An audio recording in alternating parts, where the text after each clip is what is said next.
JavaScript array का जो every function है उसके बारे में समझते हैं एग्जांपल के थ्रू। तो यहाँ पे मेरे पास एक नम्स एरे है जिसके अंदर कुछ नंबर्स है और एक फंक्शन है इज नंबर जो कि एक पैरामीटर लेता है n।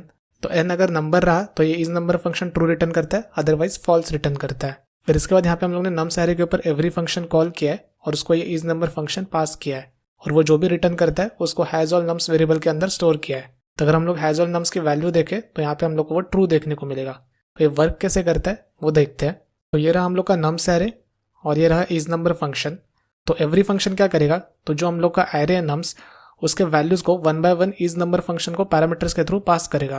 तो यहाँ पे उसने 1 पास किया है तो इज नंबर फंक्शन यहाँ पे इस वैल्यू के लिए ट्रू रिटर्न करेगा क्योंकि ये नंबर है।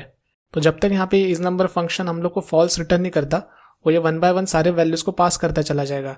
सिमिलरली सेकंड वैल्यू पास करेगा जो कि ट्रू रिटर्न करेगा, थर्ड वैल्यू के लिए भी ट्रू करेगा, फोर्थ के लिए भी ट्रू और लास्ट फिफ्थ वैल्यू के लिए भी ट्रू रिटर्न करेगा। तो एरे के सारे एलिमेंट्स के ऊपर इटरेट करके हो गया, लेकिन किसी भी एक एलिमेंट ने फॉल्स रिटर्न नहीं किया। इस केस में हम लोग को ट्रू रिटर्न करेगा जिसको मैंने हैज ऑल नम्स के अंदर स्टोर किया है। तो एवरी फंक्शन का बेसिक यूज केस ये है कि जब हम लोग को चेक करना रहेगा कि एरे के सारे एलिमेंट्स एक पर्टिकुलर कंडीशन को मैच करते हैं कि नहीं। तो अगर वो मैच करते हैं तो उस केस में वो ट्रू रिटर्न करेगा, अदरवाइज वो फॉल्स रिटर्न करेगा।